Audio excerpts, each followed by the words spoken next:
नमस्कार दोस्तों, हमारे चैनल में आपका स्वागत है। आज हम आपके लिए एक नया वीडियो लेकर के आए हैं। ये साइकोलॉजी का है।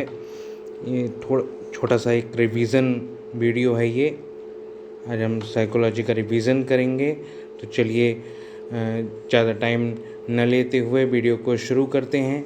अगर आपको हमारा ये वीडियो पसंद आए तो वीडियो को लाइक कीजिए, शेयर कीजिए, चैनल को सब्सक्राइब करिए और बेल आइकन प्रेस कर दीजिए ताकि आने वाले वीडियोस के नोटिफिकेशन आपको मिलते रहें। चलिए हम शुरू करते हैं वीडियो। हमारा आज का पहला प्रश्न है, विकास की प्रक्रिया में डैश जीवन मूल्यों, स्थायित्व, व्यवहार, व्यक्तित्व, व्यवहार इत्यादि के विकास भी शामिल हैं। तो हमारे ऑप्शन ए यहाँ पर दिए हुए हैं। देखिए, दृष्टिकोणों, बी स्वभाव, सी रुचियों, डी आदतों। अब यहाँ पर हमारे ऑप्शन हैं, कौन सा इनमें से सही है? ए और बी, सेकंड ए, बी और सी, थर्ड बी, सी और डी, फोर्थ ये सभी। तो इसमें हमको बताना है। तो क्वेश्चन यहाँ पर हमें ध्यान देकर देखने की ज़रूरत है। हमारा क्वेश्चन क्या कह रहा है? हमारा क्वेश्चन कह रहा है कि विकास की प्रक्रिया में डैश जीवन मूल्यों, व्यक्तित्व, व्यवहार इत्यादि के विकास भी सम्मिलित हैं। तो देखिए, दृष्टिकोण का विकास भी होना चाहिए, स्वभाव का विकास भी होना चाहिए, रुचियों का विकास भी होना चाहिए और डी आदतों का विकास भी होना चाहिए। तो इसमें हम अगर बात करें तो इस हिसाब से हमारा ऑप्शन नंबर फोर्थ सही जाता है, ये सभी। तो हमारा फर्स्ट का ऑप्शन हो जाएगा ऑप्शन नंबर फोर्थ, ये सभी। अब हम देखते हैं अपना क्वेश्चन नंबर 2। बाल विकास के अध्ययन में निम्नलिखित में से किन बातों को शामिल किया जाता है? मतलब क्वेश्चन क्या कह रहा है कि बाल विकास का जब हम अध्ययन करते हैं तो इनमें से निम्नलिखित में से किन बातों को शामिल किया जाता है? देखिए, हमारा पहला जो दिया हुआ है वो कह रहा है ऑप्शन कि आयु के साथ होने वाले परिवर्तनों का क्या स्वरूप होता है। ऑप्शन स्टेटमेंट बी हमारा दिया हुआ है, बालक में होने वाले परिवर्तनों का विशेष आयु के साथ क्या संबंध होता है। स्टेटमेंट थर्ड हमारा दिया हुआ है, बालकों में पाई जाने वाली व्यक्तिगत विभिन्नताओं के लिए किस प्रकार के आनुवंशिक एवं परिवेशजन्य प्रभाव उत्तरदायी होते हैं। तो अब यहाँ पर देखिए, क्वेश्चन हमारा कह रहा है कि बाल विकास का जब हम अध्ययन करते हैं तो निम्नलिखित में से किन बातों को शामिल किया जाता है। फिर हमारा पहला स्टेटमेंट क्या कह रहा है कि आयु के साथ होने वाले परिवर्तनों का क्या स्वरूप होता है। तो ये भी सही है कि बिल्कुल सही बात है कि आयु के साथ बच्चे में क्या परिवर्तन होते हैं ये देखा जाता है। तो इस हिसाब से हमारा स्टेटमेंट फर्स्ट तो शामिल हो गया विकास के अध्ययन में। अब स्टेटमेंट सेकंड देखते हैं, बालक में होने वाले परिवर्तनों का विशेष आयु के साथ क्या संबंध होता है। ये भी देखा जाता है कि जैसे जैसे बच्चे की आयु बड़ी हो रही है उसका संबंध क्या है परिवर्तन के साथ, कौन कौन से बच्चे में परिवर्तन हो रहे हैं। अब हमारा स्टेटमेंट थर्ड है कि बालकों में पाई जाने वाली व्यक्तिगत विभिन्नताओं के लिए किस प्रकार के आनुवंशिक यानी हेरिडिटिकल और परिवेशजन्य यानी एनवायरमेंटल इफ़ेक्ट रिस्पॉन्सिबल होते हैं। तो ऑप्शन क्या कह रहा है हमारा? ए और बी, सेकंड बी और सी, थर्ड ए और सी, फोर्थ ये सभी। तो इस हिसाब से इसमें भी हमारा ऑप्शन नंबर फोर्थ सही जाता है, ये सभी। तो इस पर हम टिक कर देंगे ये सभी। फोर्थ ऑप्शन ये सभी। अगला क्वेश्चन हमारा क्वेश्चन नंबर 3 क्या कह रहा है कि अब आप अपनी कक्षा में से कुछ छात्रों को चुनकर 6 महीने में उनमें होने वाले विकास की एक रिपोर्ट तैयार करना चाहते हैं, तो आप इसके लिए निम्न में से क्या चुनेंगे। यानी हम किसी क्लास में पढ़ा रहे हैं और हमें अपने क्लास के कुछ छात्रों को चुनकर सेलेक्ट कर लेना है और उनकी 6 महीने की एक रिपोर्ट तैयार करनी है। तो हमको ये देखना है कि हम किस आधार पर उनकी रिपोर्ट तैयार करना चाहते हैं। तो ऑप्शन नंबर फर्स्ट हमारा क्या है, प्रत्येक माह उनकी लंबाई मापेंगे। सेकंड, प्रत्येक माह उनका वजन तौलेंगे। थर्ड, प्रत्येक माह उनकी रुचियों, आदतों, दृष्टिकोणों, स्वभाव, व्यक्तित्व, व्यवहार आदि में होने वाले परिवर्तनों की जांच करेंगे। ऑप्शन नंबर फोर्थ, प्रत्येक माह उनके शारीरिक आकार में होने वाले परिवर्तनों की जांच करेंगे।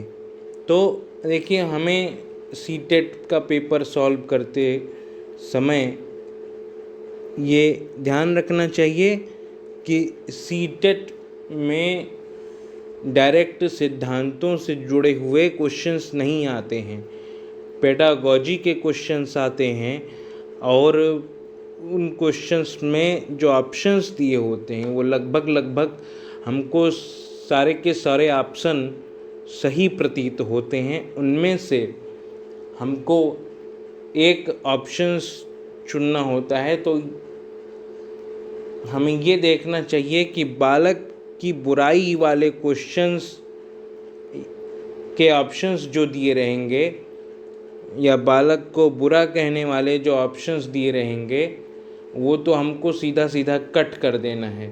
थर्ड, एक कोड हम ये भी लगा सकते हैं, कभी कभी ऐसा भी होता है कि जो ऑप्शंस थोड़ा लंबे दिखाई देते हैं वही सही चले जाते हैं। जैसे कि अब इस क्वेश्चन में ऑप्शन नंबर 3 सही है। प्रत्येक माह उनकी रुचियों, आदतों, दृष्टिकोणों, स्वभाव, व्यक्तित्व, व्यवहार आदि में होने वाले परिवर्तनों की जांच करेंगे। तो इस हिसाब से हमारा क्या होगा, ऑप्शन नंबर कौन सा सही है, 3 वाला सही है। ठीक है, ऑप्शन नंबर 3 जो है हमारा ये सही है कि प्रत्येक माह क्या होगा, उनकी रुचियों, आदतों, दृष्टिकोणों, स्वभाव, व्यक्तित्व, व्यवहार आदि में होने वाले परिवर्तन की जांच करेंगे।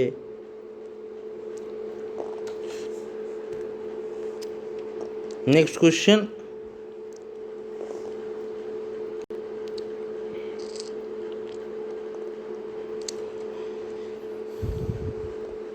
Question number 4,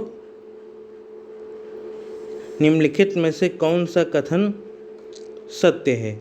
option number first, दृष्टिकोण, भावनाएं और आदर्श संज्ञानात्मक विकास के अभिन्न हिस्से हैं और भाषा विकास मानसिक चित्रण, अवधारणाओं व तार्किकता से इनका गहरा संबंध है। यानी इनमें हम इस क्वेश्चन में हमको क्या बताना है कि इनमें कौन सा कथन हमारा सत्य है। तो पहला ऑप्शन हमने पढ़ा, अब सेकेंड ऑप्शन पढ़ते हैं। सभी बच्चों का स्वस्थ शारीरिक विकास सभी प्रकार के विकास की पहली शर्त नहीं है। ऑप्शन नंबर 3, मानसिक और भाषाई विकास सामाजिक विकास एवं अधिगम से अप्रत्यक्ष रूप से प्रभावित करते हैं। बालक, ऑप्शन नंबर 4, बालक के संतुलित विकास में उनके संवेगात्मक विकास की नहीं बल्कि शारीरिक विकास की अहम भूमिका होती है। तो ऑप्शन नंबर 4 तो हमारा पहले ही गलत हो गया कि बालक के संतुलित विकास में उनके संवेगात्मक विकास की नहीं बल्कि शारीरिक विकास की अहम भूमिका होती है।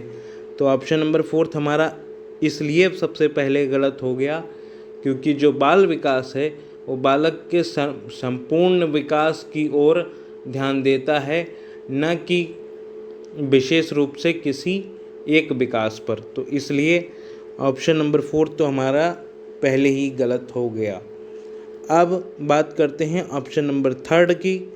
तो मानसिक और भाषाई विकास, सामाजिक विकास एवं अधिगम को अप्रत्यक्ष रूप से प्रभावित करते हैं।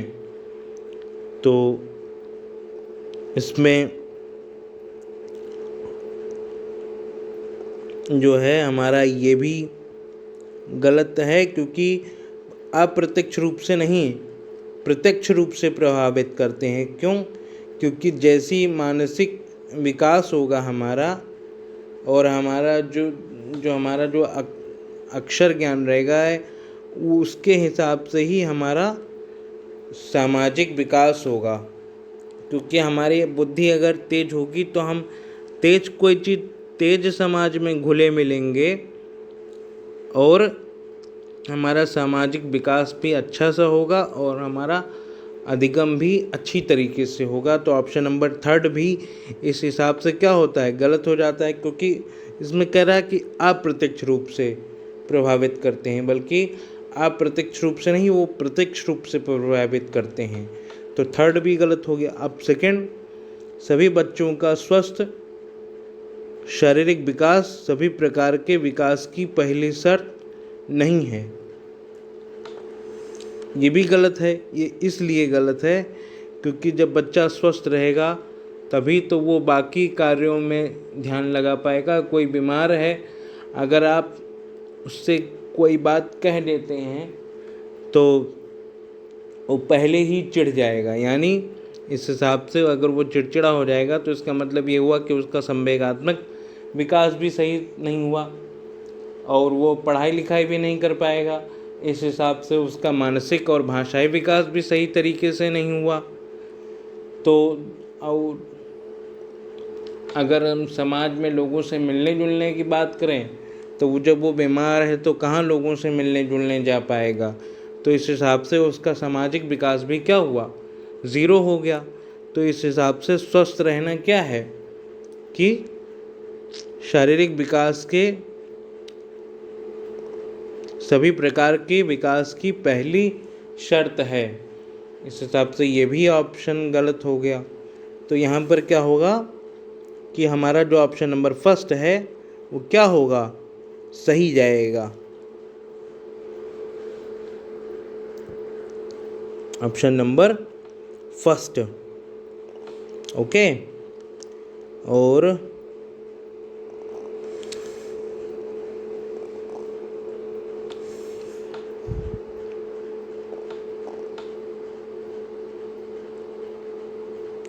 अब हम अगले क्वेश्चन पर चलेंगे।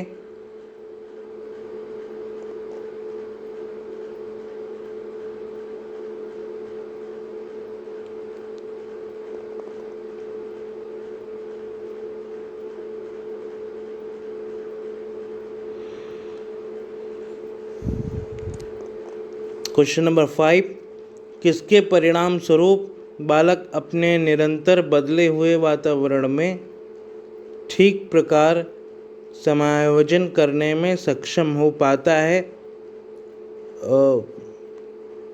उपयुक्त विकास का चयन करें, उपयुक्त विकल्प का चयन करें।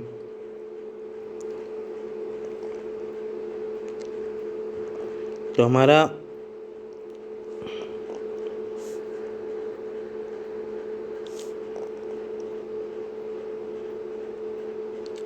क्या है इसमें हम देख लेंगे। तो वो कौन सी चीज़ है जिसकी वजह से बालक क्या कर पाता है, जिसकी वजह से बच्चा अपने वातावरण में ठीक प्रकार से समायोजन करने में सक्षम हो पाता है। तो अपना ऑप्शन देखते हैं। फर्स्ट ऑप्शन संज्ञानात्मक विकास, सेकंड ऑप्शन शारीरिक विकास, थर्ड ऑप्शन भाषाई विकास, फोर्थ ऑप्शन संवेगात्मक विकास। तो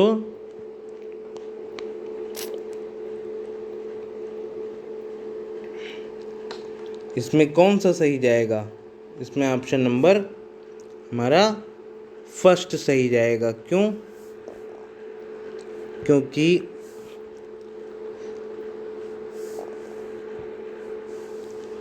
जब बच्चे को संज्ञानात्मक विकास सही ढंग से हो जाएगा तब क्या होगा? तब ये होगा कि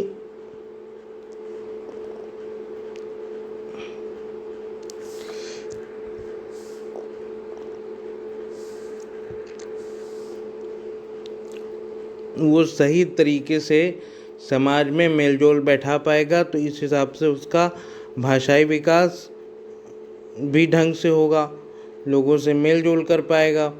और शारीरिक विकास अगर सही रहेगा तभी तो वो समाज में सही तरीके से समायोजन कर पाएगा। तो इस हिसाब से ये सभी के सभी विकास क्या हैं? एक दूसरे से मेल खाते हैं। अब हमारा अगला क्वेश्चन, मानव का विकास निम्न में से किस पर निर्भर होता है?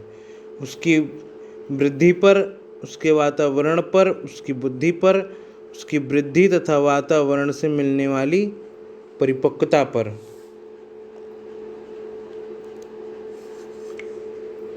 तो इसमें कौन सा ऑप्शन सही रहेगा? इसमें सबसे पहले हम ऑप्शन नंबर फर्स्ट देखते हैं। तो ये ऑप्शन नंबर फर्स्ट कह रहा है उसकी वृद्धि पर। वृद्धि का मतलब होता है कि उसकी ग्रोथ पर। तो उसकी ग्रोथ पर ही केवल उसका विकास निर्भर है, ऐसा बिल्कुल संभव नहीं है। क्योंकि आप शरीर में से तो बढ़ रहे हो, लेकिन आपको ज्ञान कितना है ये थोड़ी पता चलेगा। आपका ज्ञान कितना है ये बिल्कुल नहीं पता चलेगा। आप कितने अच्छे पढ़े लिखे हैं या आपको की बौद्धिक क्षमता कितनी है, मानसिक क्षमता कितनी है, ये तो पता चलेगा नहीं। तो इस हिसाब से पहला ऑप्शन तो गलत हो गया। अब सेकंड है उसके वातावरण पर। वातावरण जो है बिल्कुल, वातावरण मानसिक, सामाजिक और भाषाई विकास पर तो प्रभाव डाल सकता है, लेकिन शारीरिक विकास पर तो जोर डालेगा, लेकिन अप्रत्यक्ष रूप से। क्योंकि हो सकता है कि वातावरण गंदा हो, पढ़ाई लिखे का ना हो, लेकिन आपको खाने पीने को अच्छा मिल रहा हो, लेकिन भाषा या जो है पढ़ाई लिखाई अच्छी ना मिल रही हो। तो इस हिसाब से ये सेकंड ऑप्शन भी गलत हो गया। फोर्थ, उसकी बुद्धि पर।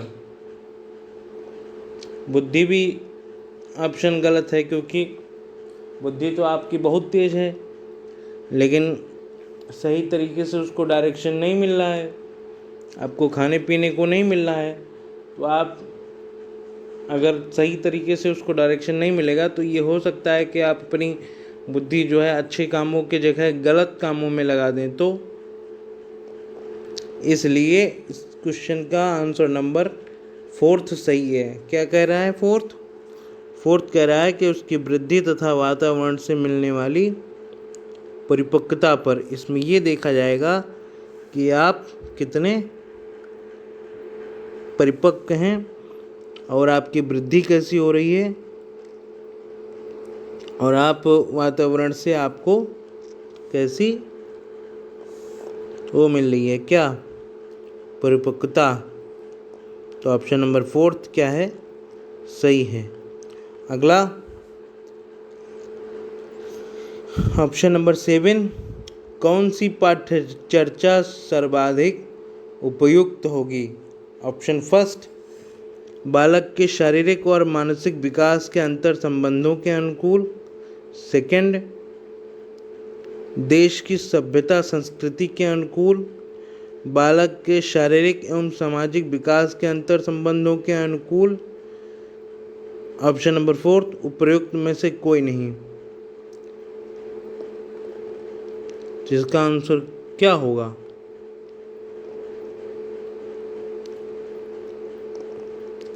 फोर्थ तो बिल्कुल गलत है। थर्ड ऑप्शन देखते हैं कि बालक के शारीरिक और सामाजिक विकास के अंतर संबंधों के अनुकूल,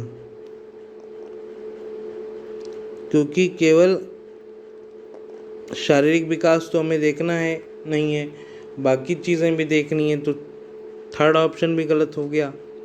सेकंड ऑप्शन की अगर बात करें तो केवल सभ्यता और संस्कृति पकड़ के तो हमको बैठना नहीं है, बाकी चीज़ों पर भी ध्यान देना है, तो इस हिसाब से इसका ऑप्शन नंबर क्या होगा? फर्स्ट जो है सही रहेगा।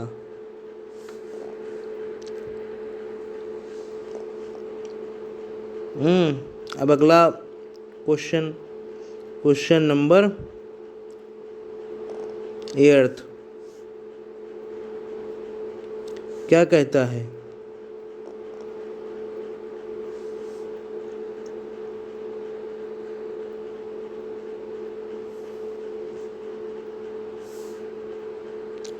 कि निम्नलिखित में से कौन सा विकास छोटे बच्चों में मानसिक व संज्ञानात्मक विकास में सर्वाधिक मददगार होता है? यानी ऐसा कौन सा, निम्नलिखित में से ऐसा कौन सा विकास है जो बच्चे का मानसिक और संज्ञानात्मक विकास करवाने में मदद करता है? ऑप्शन नंबर फर्स्ट, सामाजिक विकास। ऑप्शन नंबर सेकेंड, शारीरिक विकास। थर्ड, सांवेगिक विकास। फोर्थ, भाषाई विकास। बताइए।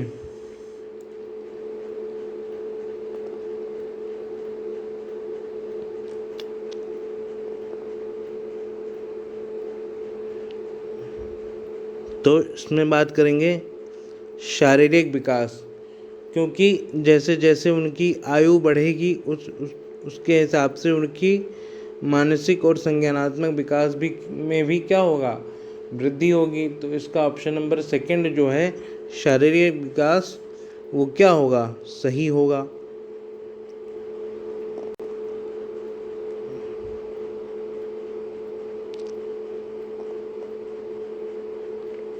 अगला क्वेश्चन नंबर 9, जब किशोर में किसी वस्तु, समस्या या परिस्थिति के लिए निजी स्तर पर निर्णय लेने की क्षमता का विकास परिपक्व होने लगता है, तो इस विकास को कहते हैं।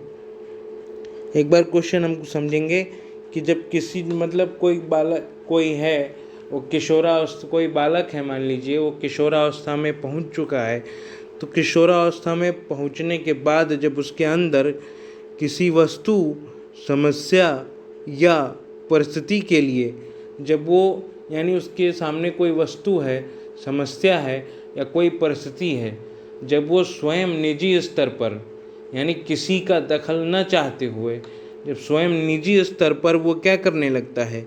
निर्णय लेने लगता है, इसके अंदर ये क्षमता आ जाती है कि वो निजी स्तर पर निर्णय लेने लगे किसी समस्या, परिस्थिति या वस्तु के लिए, तो इस विकास को क्या कहते हैं?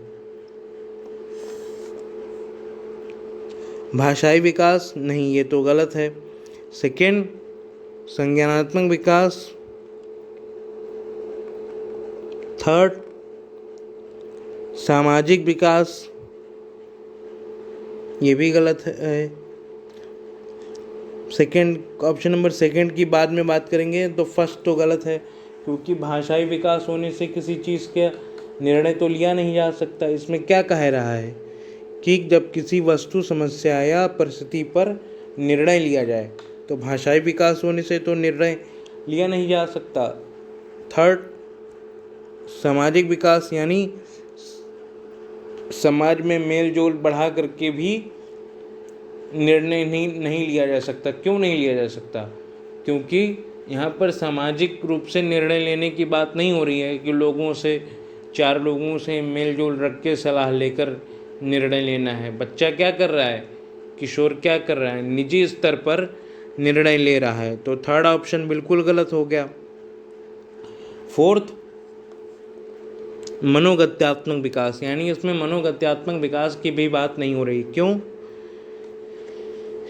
क्योंकि इसमें बच्चे को गत्यात्मक विकास नहीं करना है, उसको निजी स्तर पर निर्णय लेना है। तो ये भी गलत हो गया। तो ऑप्शन नंबर इसमें सेकंड ऑप्शन क्या होगा, वो सही रहेगा। क्यों सही रहेगा? क्योंकि बच्चे में संज्ञान अथवा ज्ञान की वृद्धि हो रही है। संज्ञान का मतलब क्या होता है? बोध है, यानी बच्चों में परिपक्वता आ रही है, समझ की वृद्धि हो रही है, ज्ञान की वृद्धि हो रही है। तो इसमें क्या होगा? संज्ञानात्मक विकास सही आंसर होगा। तो हम इसको लगा देते हैं ऑप्शन नंबर सेकंड, संज्ञानात्मक विकास।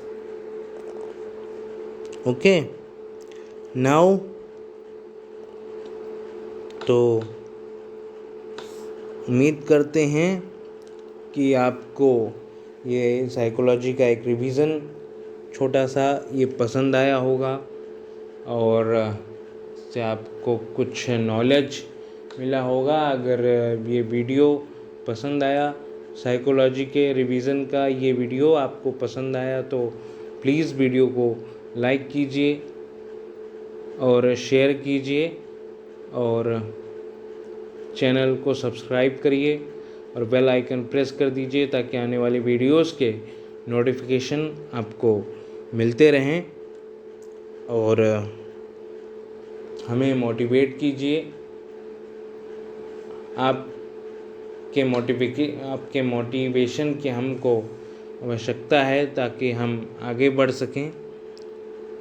आज के लिए इतना ही। अपना बहुत ख्याल रखिएगा। तब तक के लिए नमस्कार।